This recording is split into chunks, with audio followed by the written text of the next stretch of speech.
दोस्तों BSc limited की बात करें तो यहाँ पे बहुत बड़ी अपडेट निकल के आ रही है। बीएससी लिमिटेड ने अपने मैनेजमेंट में कुछ बदलाव किया, नई एक अपॉइंटमेंट हुई है। किसकी अपॉइंटमेंट और उनका क्या यहाँ पे रोल होगा उसको समझेंगे इस वीडियो के माध्यम से।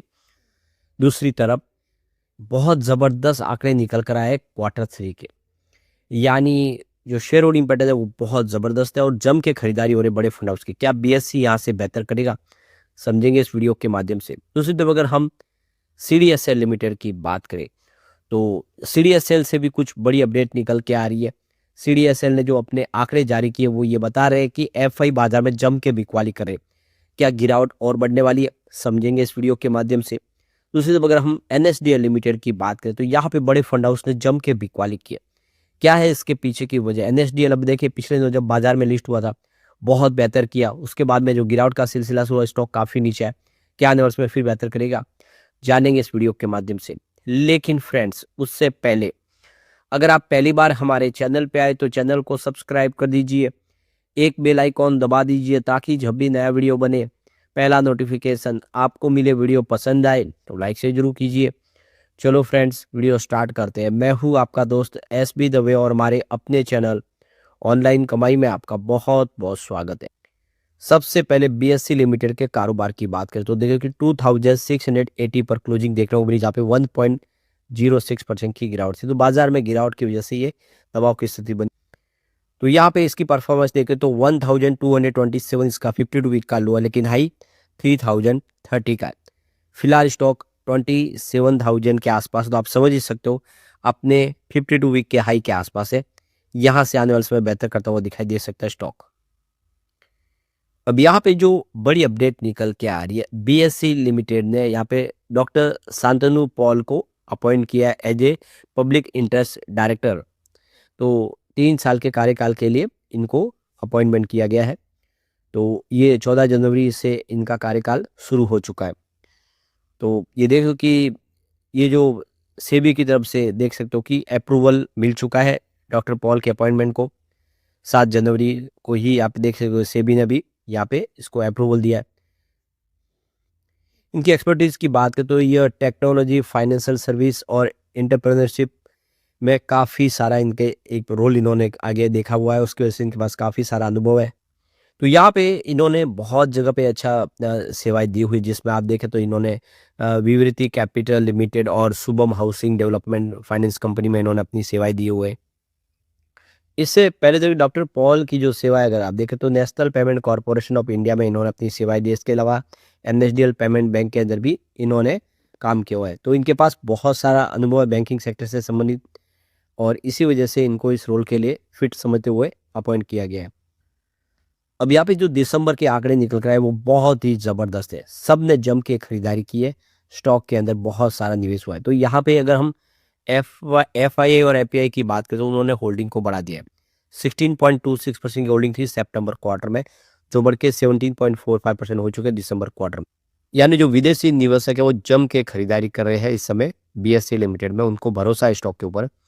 1050 की संख्या थी पहले क्वार्टर 2 में, जो बढ़ के 1087 हो चुके। तो बहुत सारे एफआई से स्टॉक में निवेश कर रहे हैं। म्यूचुअल फंड की बात है, उन्होंने भी अपनी होल्डिंग को इंक्रीज कर दिया है।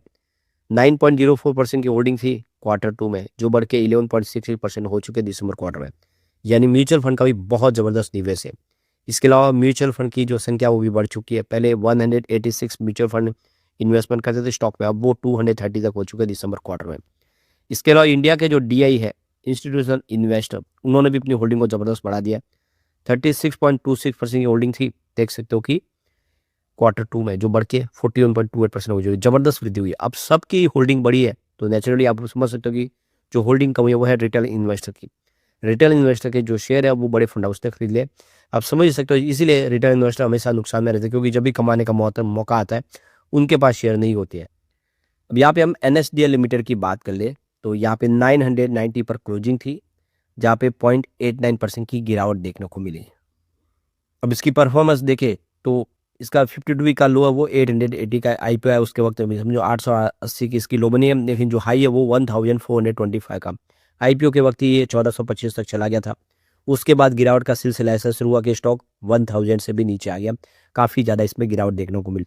यहाँ पे NSDL लिमिटेड की कॉन्फ्रेंस कॉल होने जा रही है और आप देखो कि 29 जनवरी 2026 को 11 बजे सुबह कॉन्फ्रेंस कॉल होगी, क्योंकि कंपनी अपना Q3 का जो रिजल्ट है वो लोगों के साथ में, अपने इन्वेस्टर के साथ डिस्कस करेगी। तो तैयारी हो चुकी है, उम्मीद है कि रिजल्ट बेहतर होगा। तो ये जो इन्वेस्टर कॉन्फ्रेंस कॉल है ये ICICI सिक्योरिटीज इसको ऑर्गेनाइज कर रही है और आप देख सकते हो कि 11 बजे ये 29 जनवरी को शुरू होगी, जिसमें जो मैनेजमेंट है वो सारे सवालों के जवाब देंगे, लोगों के रिजल्ट उनके सामने रखा जाएगा।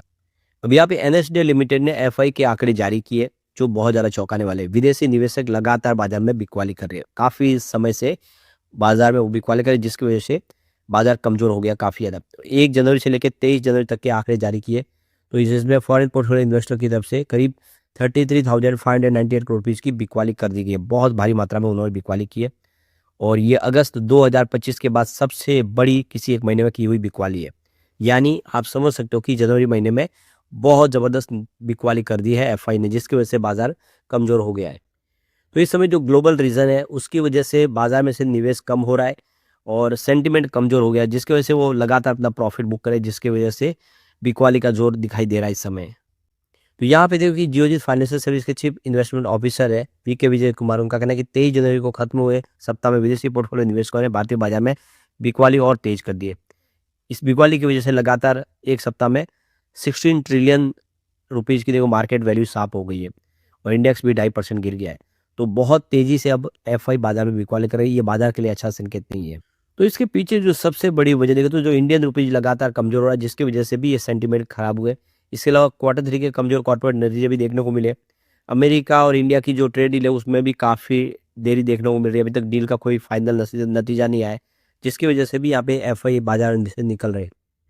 तो ये देखो कि रुपया लगातार गिर रहा है और 23 जनवरी को हमारा जो रुपया जो डॉलर के सामने 91.96 तक गिर गया है, यानी लगभग आप देखें तो 92 रुपीज़ के आसपास की अब प्राइस देखने को मिल रही है। तो भारी तरीके से इंडियन रुपीज़ में गिरावट हो रही है। तो VK विजय कुमार के हिसाब से 2 रास्ते हैं जिससे FI वापस आ सकते हैं।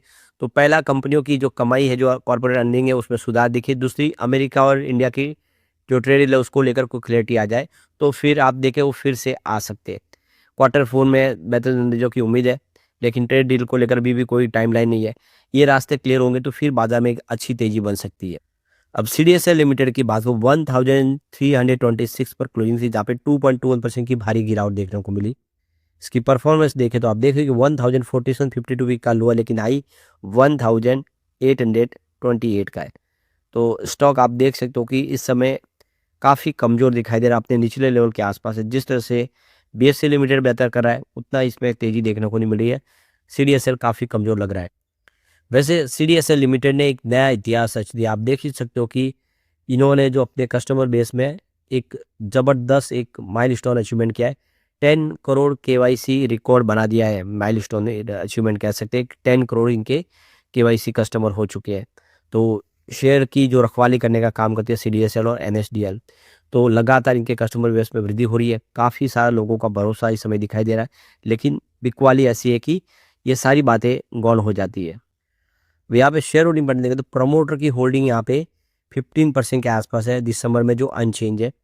FI FPI की बात करूँ, उनकी होल्डिंग बढ़ चुकी है। 11.54% की होल्डिंग थी Q2 में, जो बढ़ के 12.39% हो चुके हैं दिसंबर में। यानी FI ने जम के खरीदारी किया। उनकी संख्या लेकिन कम हुई है, 300 से जो घट के 293 पर आ गए। लेकिन अच्छी बात है कि उनकी निवेश बढ़ रहा है। म्यूचुअल फंड ने भी अपनी होल्डिंग बढ़ा दी है। 6.22% की होल्डिंग थी, जो बढ़ा के Q3 के दरमियान 7.38% हो चुकी है। यानी म्यूचुअल फंड ने भी निवेश अपना बढ़ा दिया है, Q3 में जम के खरीदारी की है। म्यूचुअल फंड की संख्या भी बढ़ चुकी है, पहले 30 थे जो बढ़ के अब Q3 में 31 हो चुके हैं। इसके अलावा इंडिया के जो बड़े फंड हाउस है उनकी निवेश भी बढ़ चुकी है। 25.71% की होल्डिंग थी सितंबर क्वार्टर में, जो बढ़ के 27 पॉइंट यहाँ पे देखो कि 49% हो चुकी है। तो क्लियर है कि FI DI म्यूचुअल फंड सब ने निवेश बढ़ा दिया है। रिटेल इन्वेस्टर ने बिकवाली की है, उनको हमेशा डराया जाता है, जिसकी वजह से वो यहाँ से निकल जाते हैं और बड़े फंड हाउस जम के खरीदारी करते हैं। ये सारे स्टॉक है जो आने वाले समय काफ़ी बेहतर करते हुए दिखाई दे सकते हैं। इस समय उतनी पैनिक करने की जरूरत नहीं है। बिजनेस इस समय FI की बिकवाली की वजह से कमज़ोर दिखाई दे रहे सिग्नल, लेकिन बिजनेस अच्छा है तो शेयर फिर से आने वाले समय बेहतर करेंगे। लेकिन फ्रेंड्स, कोई भी इन्वेस्टमेंट करने से पहले अपने फाइनेंशियल एडवाइजर से एडवाइस ले ले या अपना खुद का रिसर्च करें, क्योंकि मैंने वीडियो आपके एजुकेशनल पर्पज़ के लिए ही बना है। वीडियो पसंद आए तो लाइक से ज़रूर कीजिए और चैनल को सब्सक्राइब कर दीजिए। Thank you friends.